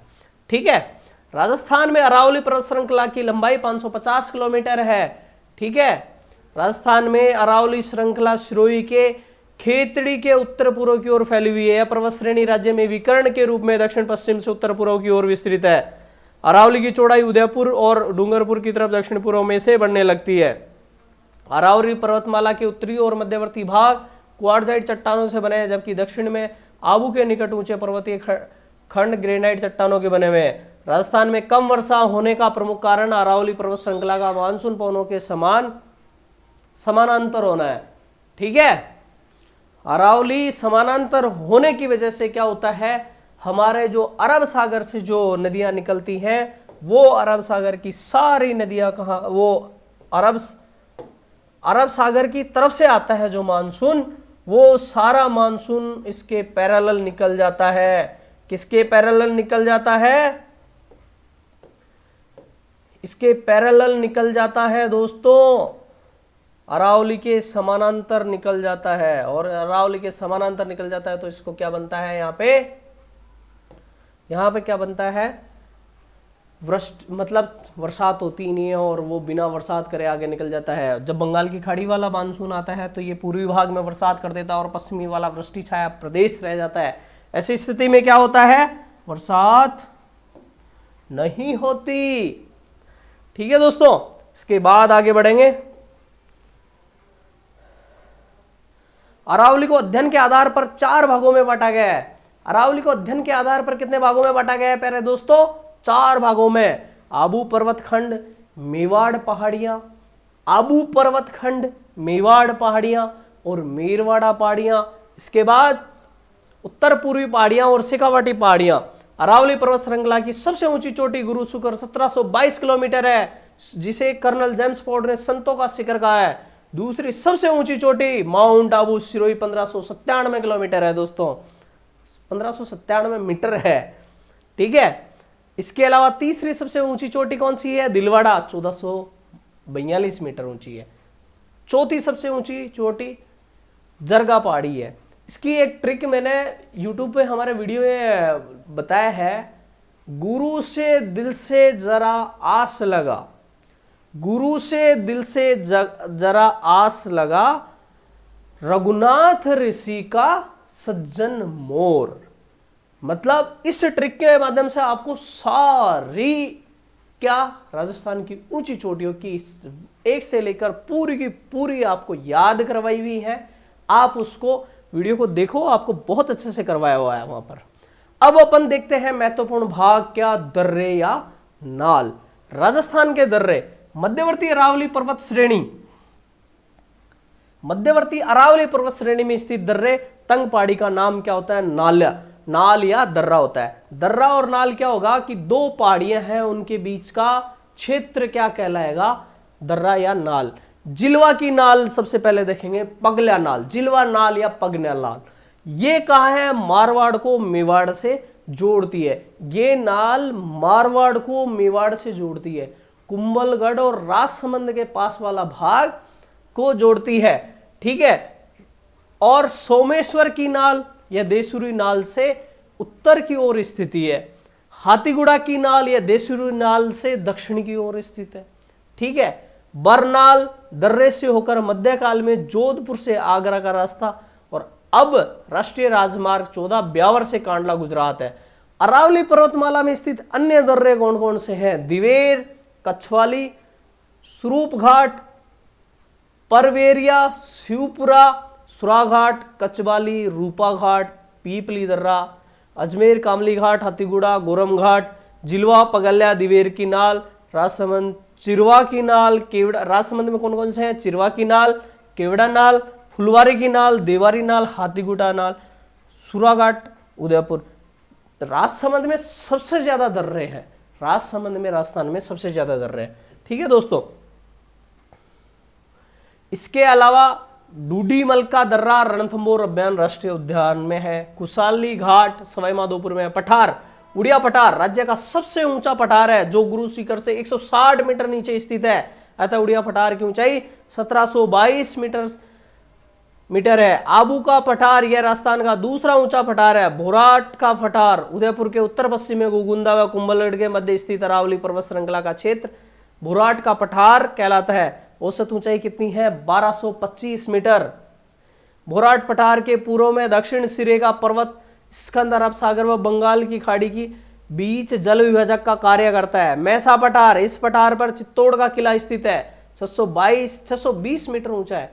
मेसा पठार है ना, उस पे चित्तौड़गढ़ का किला स्थित है, 620 मीटर ऊंचा है। लसाड़िया का पठार उदयपुर में जयसमंद के आगे उत्तर पूर्व की ओर विच्छेदित कटाफटा पठार है। लसाड़िया का पठार जयसमंद के पास में है, जयसमंद के आगे, जहां पर क्या है, देशहरो और उसके बीच की जगह का नाम है क्या है, लसाड़िया पठार। ऊपरमाल का पठार चित्तौड़गढ़ के भैंसरोडगढ़ के बिजोलिया भीलवाड़ा के निकट का पठारी भाग क्या है, ऊपरमाल का पठार। इसके अलावा भोमट का पठार मेवाड़ के दक्षिण पश्चिम भाग में अरावली पर्वतीय प्रदेश से संबंधित है।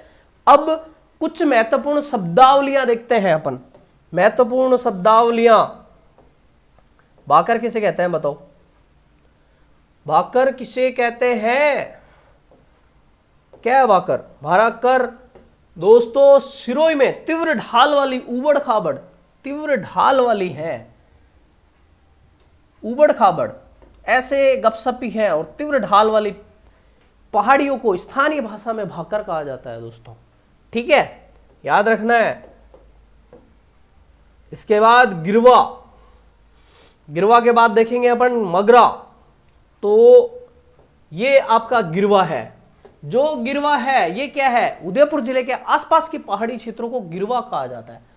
ये गिरा तस्तरीनुमा क्षेत्र होता है। किस तरह का होता है गिरवा की आकृति, तस्तरीनुमा, इस तरह की तस्तरी की आकृति की, प्लेट जो अपन कह सकते हैं, प्लेट की आकृति की होने की वजह से इसको। अब मगरा उदयपुर का उत्तर पश्चिम पर्वतीय भाग, जहां पर जरगा पर्वत स्थित है। कौन सा पर्वत है? जरगा, जरगा पर्वत है। उस जगह को क्या कहते हैं? मगरा पहाड़ियां। इसके बाद मगरा के बाद की ओर देखेंगे जरगा रागा, उदयपुर के पश्चिमी क्षेत्र में स्थित पहाड़ियां जिनका उत्तरी भाग जरगा, दक्षिणी भाग रागा कहलाता है। देशरो किसे कहते हैं? देशरो। उदयपुर में जरगा और रागा की पहाड़ियों के मध्य का क्षेत्र देशरो कहलाता है।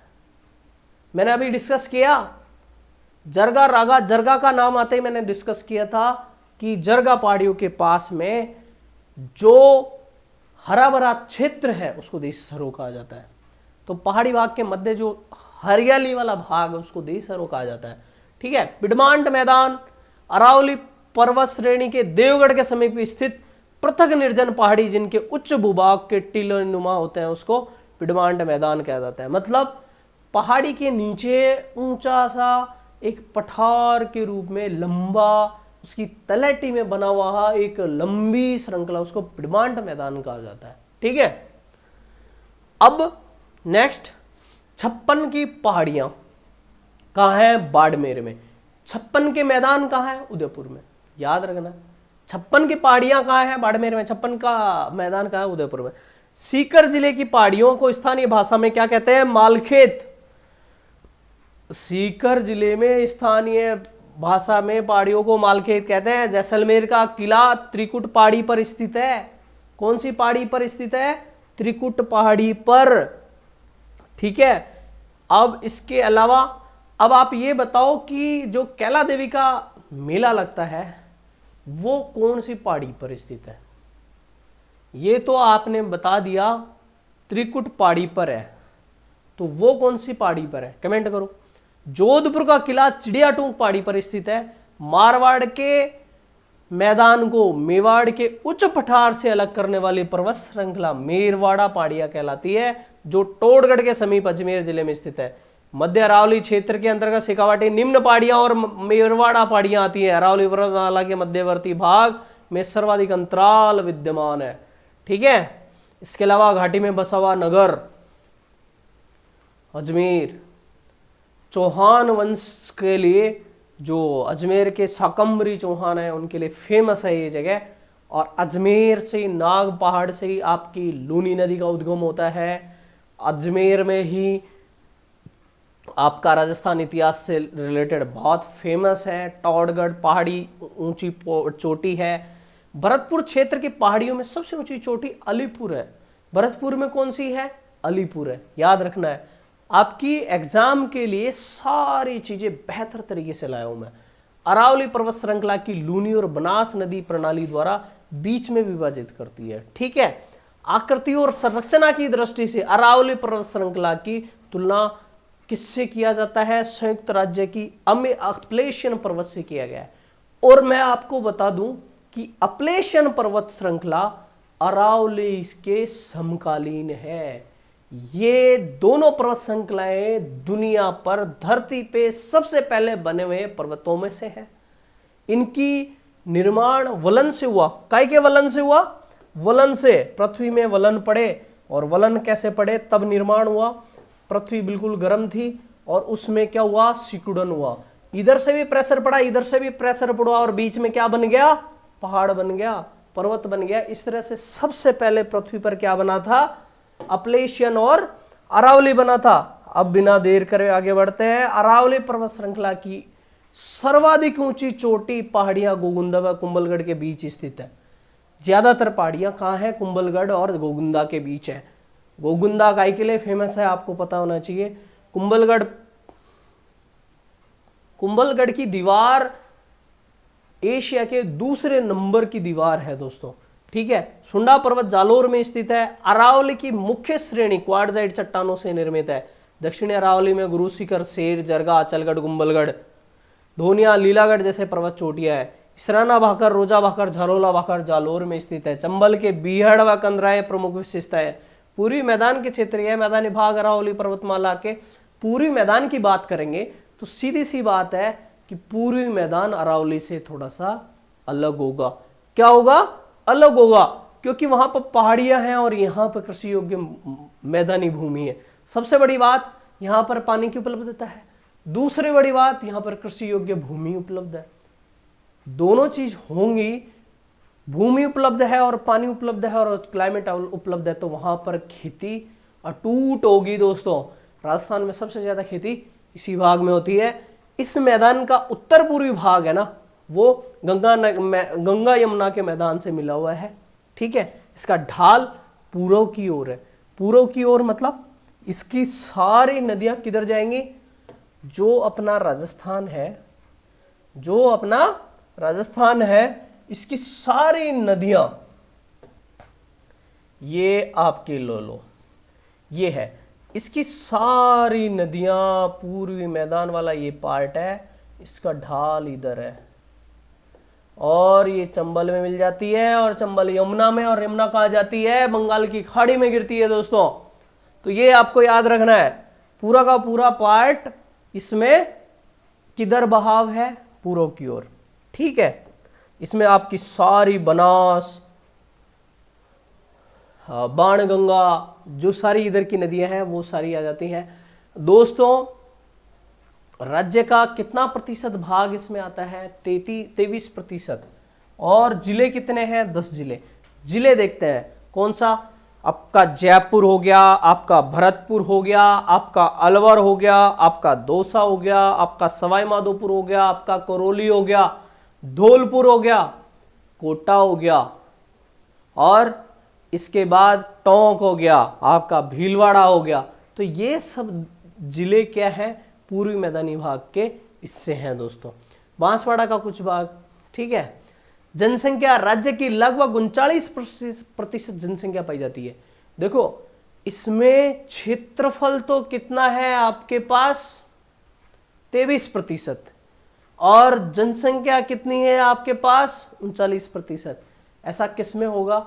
जहां पर अच्छी जगह हो, रहने योग्य भूमि हो और खाने का अटूट उपलब्ध हो, तो जनसंख्या तो अपने इंडिया में पैदा होती ही रहती है, कोई दिक्कत ही नहीं है। जनसंख्या की तो कहीं कोई खामी नहीं है, बढ़ती रहती है। गवर्नमेंट कंट्रोल करे ना करे, आप अपने आप से बढ़ती है जनसंख्या। दोस्तों वर्षा की बात करें तो कितनी है? 50 सेंटीमीटर से 80 सेंटीमीटर वर्षा होती है। जलवायु आर्द्र जलवायु। मिट्टी जलोढ़ व दोमट मिट्टी है, इसे 3 भागों में बांटा गया है। मध्यमाही बेसिन, ऊपर नीचे वाला भाग मध्यमाही बेसिन, ऊपर वाला भाग बनास बेसिन, नीचे वाला भाग बाणगंगा करौली का मैदान। वागड़ संपूर्ण डूंगरपुर व बांसवाड़ा का क्षेत्र वागड़ कहलाता है। चंबल के बीड़ व कंदराएं पूर्वी मैदानी क्षेत्र है। ठीक है, मेवल डूंगरपुर शहर बांसवाड़ा शहर के मध्य फैला मैदानी भाग व छोटी पहाड़ियों का क्षेत्र मेवल कहलाता है। जनसंख्या की दृष्टि से राजस्थान के अधिकांश बड़े जिले इसी भौतिक प्रदेश में है। ठीक है दोस्तों, राजस्थान का सबसे बड़ा उपजाऊ भाग है ये। मैंने बताया था कि जनसंख्या बढ़ती है अटूट तरीके से, जैसे यूपी बिहार में बढ़ रही है ना, वैसे ही उसी तरह से हमारे यहाँ भी जनसंख्या खूब बढ़ी है। हालांकि आगे आने वाले दिनों में जनसंख्या कम होगी। 56 का मैदान, 56 छोटे बड़े नदी नालों की वजह से प्रतापगढ़ व बांसवाड़ा के मध्य का भाग 56 का मैदान कहलाता है।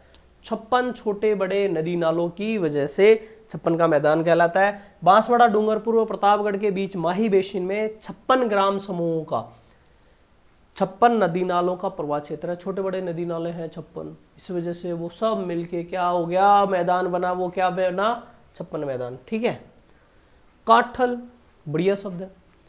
कांठल माही नदी के कांठे किनारे स्थित प्रतापगढ़ का भूभाग कांठल क्षेत्र कहलाता है। मुकुंदवाड़ा की पहाड़ियां जिसका ढाल दक्षिण से उत्तर की ओर है।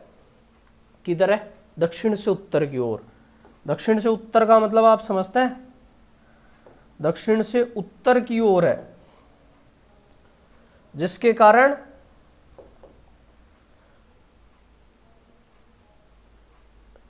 ठीक है दोस्तों, कोटा व झालावाड़ के बीच स्थित है। डूंगरपुर व बांसवाड़ा जिलों की सीमा को माही नदी पृथक करती है। कौन सी नदी पृथक करती है? माही नदी। इस क्षेत्र में कुआं द्वारा सिंचाई अधिक होती है। दक्षिण पूर्वी पठारी भाग, यह मालवा के पठार का ही एक भाग है तथा चंबल नदी के सहारे पूर्वी भाग में विस्तृत है। कौन सा? दक्षिण पूर्वी पठारी भाग। पठारी क्षेत्र राज्य का लगभग 9.3% है। ये याद रखना है। राज्य का कितना प्रतिशत है? 9.3%। जनसंख्या में आपको पहले भी बता चुका हूं, लेकिन मैं आपको फिर से बता रहा हूं कि इसमें जनसंख्या 11% निवास करती है। ठीक है। हाड़ौती का पठार भी कहते हैं इसको। कौन सा आएगा? आपका कोटा, आपका बूंदी, आपका बारा, आपका झालावाड़। ठीक है। ये क्या हो गया? और चित्तौड़गढ़ भीलवाड़ा का कुछ भाग दक्षिण पूर्वी पठारी भाग में आ गया। वर्षा, सबसे ज्यादा बरसात होती है इस पूर्वी भाग में। नदियां भी खूब है, पानी भी खूब है, कोई कमी नहीं है। 80 से 120 सेंटीमीटर बरसात होती है और राज्य का सर्वाधिक वर्षा वाला क्षेत्र है। और सर्वाधिक वर्षा है। इसके अलावा नदियां भी सतत वाहिनी, चंबल जैसी नदियां हैं, काली सिंध है, सारी नदियां तो यहां बह रही हैं। काली उपजाऊ मिट्टी जिसका निर्माण प्रारंभिक ज्वालामुखी चट्टानों से हुआ है। इसका निर्माण कहां से हुआ? गोंडवाना लैंड से हुआ। और गोंडवाना लैंड का निर्माण इस भाग को कब हुआ? ज्वालामुखी चट्टानों से। दक्कन ट्रैप, दक्कन ट्रैप का कैसे बना? दक्कन ट्रैप क्या था? थोड़ा सा मैं आपको बता देता हूं। ये आपका राजस्थान है और ये वाला पार्ट जो नीचे का था, ये दक्कन ट्रैप था। क्या था? दक्कन ट्रैप। और इस दक्कन ट्रैप में मेरे प्यारे दोस्तों, ये क्या था? दक्कन ट्रैप में ये क्या था? दक्कन ट्रैप में ज्वालामुखी चट्टानों की वजह से क्या बन गया?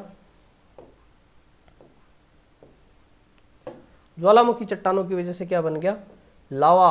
और ये इस लावे की एक खासियत थी। ये क्या हो गया? बोर्ड हैंग हो गया दोस्तों। तो लावे की एक खासियत थी, क्या थी? कि वो कम समय में ज़्यादा जल्दी ठंडा हो गया, इसकी वजह से वो चट्टानों में काली मिट्टी। तो दोस्तों इसकी जलवायु देखें, जलवायु कैसी है? यहाँ पर बरसात बहुत ज़्यादा होती है। अपने पश्चिमी राजस्थान में तो बरसात ही नहीं होती, और यहाँ पर बरसात अच्छी होती है, इसलिए जलवायु अति आर्द्र होगी। कैसी होगी? अति आर्द्र। अति आर्द्र। ठीक है दोस्तों। फसल कपास, गन्ना, अफीम। कपास, गन्ना और अफीम। ठीक है। तंबाकू, धनिया, मेथी आदि की फसल भी होती है। ठीक है दोस्तों। वनस्पति, लंबी घास, क्योंकि इसको क्या मिलेगा? अच्छी मात्रा में पानी मिलेगा। झाड़ियां, बांस, खैर, गूलर, सालर, धोंक, ढाक, ये सब क्या है? क्षेत्र में पाए जाते हैं।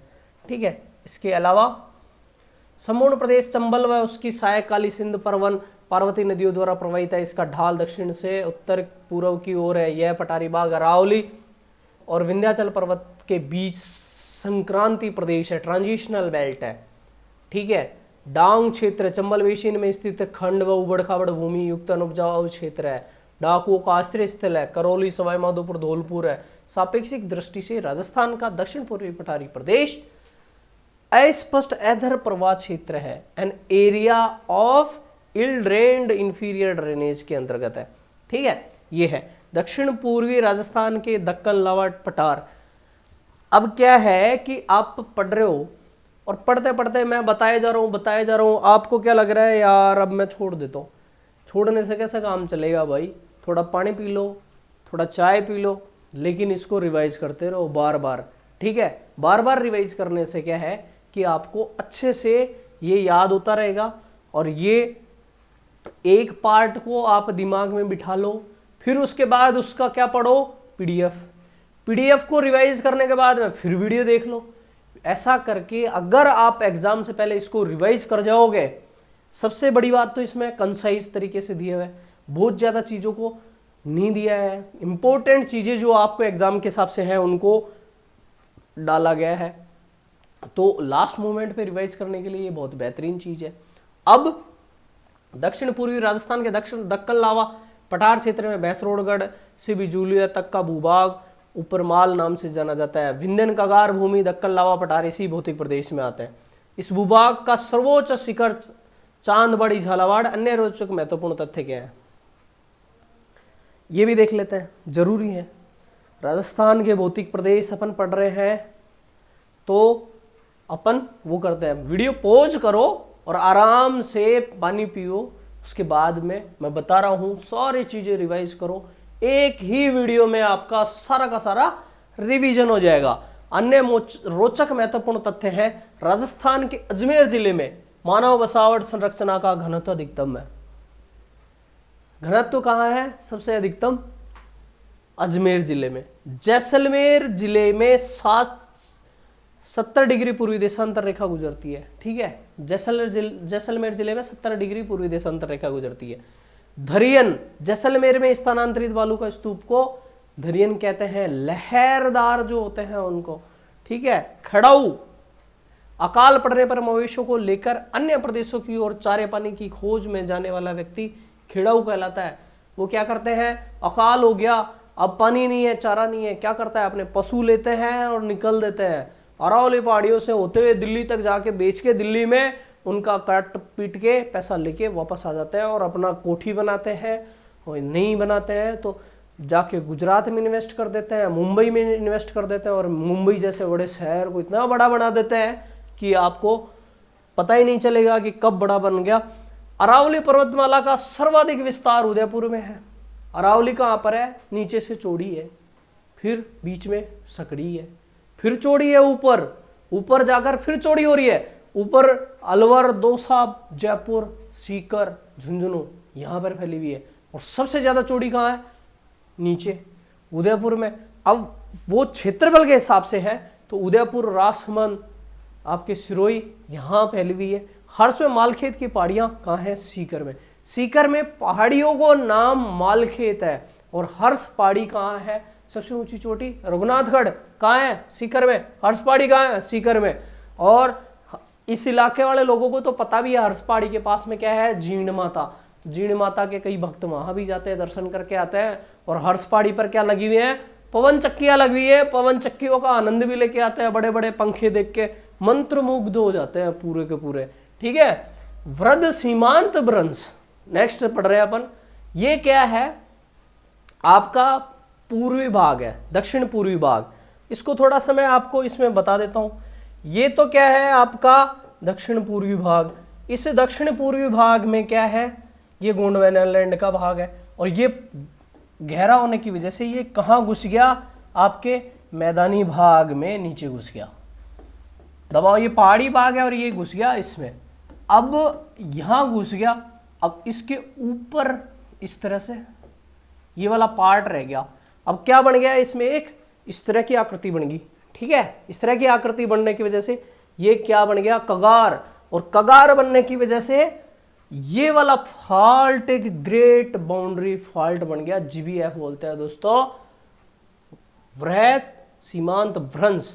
और ये बूंदी सवाई माधोपुर की पहाड़ियों के सारे फैला हुआ है। ठीक है, हमादा मैंने आपको बता दिया, फिर से मैं बता दूंगा, तारानुमा आकृति के बीच में चट्टानी भाग है, उसको क्या कहते हैं, हमाड़ा कहते हैं। और मरुस्थल वाले आदमी है ना, उस इलाके में रहते हैं, आराम से वहां जाके शांति से बैठते हैं, क्योंकि इस इलाके में बालू का स्तूप नहीं होते, तो धूल भरी आंधियां नहीं होती, चैन सुकून से बैठते हैं। पहाड़ी वाला इलाका है, बीच वाला पार्ट है, शांति से हवा का आनंद लेते हैं। आपका भी मन कर रहा हो तो जाके ले लेना आनंद वहां पर। कहां पर, हमाड़ा। और ये हमाड़ा कहां पाया जाता है, जैसलमेर लाठी सीरीज में। ठीक है, लाठी सीरीज क्या है, मैंने बताया सरस्वती नदी का अवशेष है। ठीक है, ये कुछ चीजें हैं। चंदन नलकूप क्या है, अब मरुस्थल में चंदन नलकूप क्या है, एक पहाड़ी वो मरुस्थल के बीच में चांदन नलकूप सरस्वती नदी के अवशेष है। तो उसमें क्या है, पानी की मात्रा काफी है, और पानी की मात्रा काफी होने की वजह से उसको जगह को नाम चंदन नलकूप है। ठीक है दोस्तों, तो ये आपको याद रखने हैं, बहुत अच्छे से याद रखने हैं। आपका एग्जाम पास में है, आप दम करो और तुरंत नौकरी लगो मेरे प्यारे दोस्तों। मावट क्या है, मावट पश्चिमी विक्षोभ कहां से आते हैं, अरब सागर से, वो भूमध्य सागर से बरसात लेकर हवाएं पश्चिम से चलती कहां आ जाती है, हमारे राजस्थान में आ जाती है। जब यहां बरसात करने लग जाती है तो वो टाइम हमारी फसल के लिए, गेहूं की फसल के लिए बहुत ही बेहतरीन होता है, और उसको राजस्थान में क्या कहा जाता है, मावट। अब कुछ गांवों के लड़के मोबाइल की दुनिया में ऐसे बिजी हो गए कि उनसे पूछे कि मावट क्या है, तो वो मावट भी नहीं बताएंगे, ये मोबाइल छोड़ दो और पढ़ लो। समझ रहे हो? तो मेरे प्यारे दोस्तों, क्या है मावट, ये है राजस्थान में इसे गोल्डन ड्रॉप्स के नाम से जाना जाता है। किसको, गोल्डन ड्रॉप्स के नाम से मावट को बोला जाता है। और ये भूमध्य सागर से आती है। गोल्डन ड्रॉप्स मतलब सोने की बूंदें क्यों कहा जाता है, क्योंकि बरसात ये खेती के लिए बहुत महत्वपूर्ण है। अब अपन लाठी सीरीज को देखेंगे। लाठी सीरीज क्या है, हमारे पश्चिमी राजस्थान में सरस्वती नदी पहले बहा करती थी, उसका कुछ अवशेष अभी भी बचा है, कुछ अवशेष बचा हुआ है, और वो अवशेष जो बचा है उसमें क्या है, पानी अभी भी मौजूद है। एक क्षेत्र विशेष में एक जल पट्टी है, वहां पथरीला भाग भी है, और उस पट्टी को जल पट्टी कहते हैं। उसका नाम क्या है, लाठी सीरीज। मैं 3 बार बता चुका हूं। अब आपसे ये पूछा जाए, आडावाला पर्वत कहाँ है, बूंदी में। याद रखना, आडावाला पर्वत कहाँ है, बूंदी में। ये क्वेश्चन आ चुके हैं, इसलिए मैंने ये दिया है यहाँ पे, और इस पीडीएफ को 3-4 बार रिवाइज कर जाना सारे के सारे। बीजासन का पहाड़ कहाँ है, भीलवाड़ा में। बीजासन का पहाड़ कहाँ है, भीलवाड़ा में। ठीक है, इसके अलावा मेरा हनुमानगढ़ के उत्तरी इलाके में पाई जाने वाली हल्के पीले रंग की हल्की चिकनी मिट्टी को मेरा कहते हैं दोस्तों। पीली टाइप की पाई जाती है और चिकनी मिट्टी है, वो नहरों से वहां पर खेती की जाती है, सरसों बहुत अच्छी मात्रा में वहां बोई जाती है। उस जगह को क्या बोलते हैं, उस मिट्टी को क्या बोलते हैं, मेरा बोलते हैं मेरे दोस्तों। इसके बाद बांका कुवड़ पट्टी। अब जो लोग वहां के हैं, एक तो ये रहता है कि आप इसको याद रटने के बजाय इसको समझेंगे। अब इसमें बांका पट्टी है, बांका पट्टी का मतलब ये है कि भाई वहां पर कुबड़ जैसी आकृति हो जाती है, आदमी बांका हो जाता है। क्यों हो जाता है, क्योंकि वहां के पानी में फ्लोराइड की मात्रा ज्यादा है। फ्लोराइड पी के वो फ्लोराइड, और वो क्या बन जाता है, बांका बन जाता है। इसलिए इस क्षेत्र को कुबड़ बांका पट्टी कहा जाता है। और ये नागौर अजमेर वाले पार्ट में है, जहां पर फ्लोराइड की मात्रा ज्यादा पाई जाती है। अब के इसको ऐसा क्या हुआ, पहले उसमें पानी का स्तर हो सकता है अच्छा रहा हो, नीचे जाने के बाद में फ्लोराइड की मात्रा बढ़ती जाती है, तो इसलिए इसको बोलते हैं। भाकर मैंने बताया सिरोही जिले में तीव्र ढाल वाली उबड़ खाबड़ पहाड़ियों को भाकर कहा जाता है। ठीक है, डाढ़ या तल्ली बीकानेर चूरू में वर्षा पानी भरने से निर्मित प्लाया झीलों को, प्लाया झील क्या होती है, मरुस्थल आ गया आपका, क्या आ गया, मरुस्थल। ये आपका मरुस्थल है ना। और ये वाला पार्ट अंदर का छोटा क्षेत्र है। इस छोटे क्षेत्र में क्या हो गया, पानी भर गया भाई साहब। ये डून्स बने हुए हैं आपके, डून्स मतलब बालू का स्तूप। कुछ को तो थोड़ा सा अंग्रेजी बोल देना तो उनको कुछ समझ में ही नहीं आता, ऐसे भेजे को टाइट करके रखते हैं, बिल्कुल नई चीज सुनना ही नहीं चाहते। थोड़ा सा अंग्रेजी भी ध्यान दे लिया करो मेरे प्यारे दोस्तों। तो ये बीच वाला पार्ट जो है, इस बीच वाले पार्ट में पानी भर जाता है, और इस पानी भर जाता है तो इस वाले भाग को कहां पर बात कर रहे हैं अपन, कहां की बात कर रहे हैं, बीकानेर में। बीकानेर में क्या बोला जाता है इसको, तल्ली। क्या बोला जाता है, ढाड़ या तल्ली। बीकानेर चूरू में। राजस्थान में सर्वाधिक भूमि बीहड़ भूमि। अब बीहड़ क्या होता है, नदी जैसी आकृति है और नदी के पास में धूल रेत जैसी बनी हुई है। साइड में भाई साहब आपकी ये फेमस मूवी कौन सी, बैंडिट क्वीन। जिसने भी बैंडिट क्वीन देखी है ना, पूरा का पूरा शूटिंग उसका कहां पर करा हुआ है, बीहड़ में करा हुआ है। और ये बीहड़ कहां है, धौलपुर में। बैंडिट क्वीन कहां की थी, करौली धौलपुर की घटनाएं हैं। तो वो बीहड़, अगर किसी को देखना है बैंडिट क्वीन देख लो, उसका कहीं भी सीन देखोगे तो वो बीहड़ में ऐसे चलते हैं, ऊपर चढ़ते हैं, नीचे वो करते हैं, गोलियां चलाते हैं डाकू, तो वो है बीहड़। पुरवैया क्या है, पुरवैया। अब किसी के भी पुराने कोई दादा बच रहे हो तो वो पुरवैया बहुत अच्छे से बताएंगे, बड़े प्यार से समझाएंगे आपको। लेकिन हो सकता है ज्यादा को मौका नहीं मिले तो मैं बता देता हूं, मैं बन जाता हूं 2 मिनट के लिए दादा का काम कर देता हूं। पुरवैया दोस्तों, पूर्व की तरफ से, बंगाल की खाड़ी की तरफ से जुलाई के प्रथम वीक में हवाएं चलती हैं, बिल्कुल ठंडी ठंडी बहुत प्यारी हवाएं, उनको क्या बोलते हैं, पुरवैया। और उनसे क्या होता है, उनको देख के ही पुराने जमाने में, आज से 20 साल 30 साल पहले अंदाजा लगा लेते थे कि बरसात आने वाली है। लू, राजस्थान में ग्रीष्म ऋतु में चलने वाली गर्म हवाएं क्या कहलाती हैं, लू कहलाती हैं। सबको पता होना चाहिए। सबसे अधिक क्षेत्रफल वाले, और जिसको लू नहीं पता है तो तुम छोड़ दो भाई, तुम्हारे काबू का नहीं है, ये मोबाइल को लेके इसकी पूजा करने लग जाओ आप, समझ गए। तो दोस्तों अब क्या है, सबसे अधिक क्षेत्रफल वाला जिला है कौन सा है, जैसलमेर। जैसलमेर का क्षेत्रफल कितना है, 38,401 वर्ग किलोमीटर। फिर है बाड़मेर, बीकानेर, जोधपुर। ये मैंने आपको पहले भी दिया, लेकिन मैंने इसको वापस से दिया है कि आप एक बार और रिवाइज कर ले, क्योंकि अक्सरतः क्वेश्चन आपके एग्जाम में आने के चांस है। सबसे कम क्षेत्रफल वाले जिले धौलपुर, दौसा, डूंगरपुर। 3 को याद रख लो, फिर आगे का तो फ्लो आप ही बन जाता है। 3 कम क्षेत्रफल वाले जिले याद रख लो, आगे का काम हो जाएगा। सरस्वती नदी का नाम मैंने कई बार लिया। ये सरस्वती नदी कब बहती थी, जब हमारे ऋग्वेद लिखे गए। अब सोचो कि ये ऋग्वेद कब लिखे गए थे और उस वक्त क्या था कि ये नदी बहती थी मेरे दोस्तों। तो आप इसका अंदाजा लगाएं। राजस्थान में गांवों की संख्या कितनी है, ऐसे फैक्चुअल क्वेश्चन आपसे पूछे जा सकता है। तो आप इसको रटने के बजाय क्या करेंगे, 44,000 गांव है, 1-2 बार अपने दोस्तों को बता दो 44,000 गांव है राजस्थान में, बस हो गया काम। राजस्थान में कुल नगरों की संख्या कितनी है, 297। हमारा एक दोस्त हुआ करता था, वो क्या करता था, एग्जाम से पहले ऐसे ही किसी से फोन कर लेता था और बताता था राजस्थान में गांवों की संख्या पता है 44,000 है, और फिर राजस्थान में कुल नगरों की संख्या पता है कितना है, 297 है। फिर वो ऑप्शन ऐसे देता 297, 298, 300।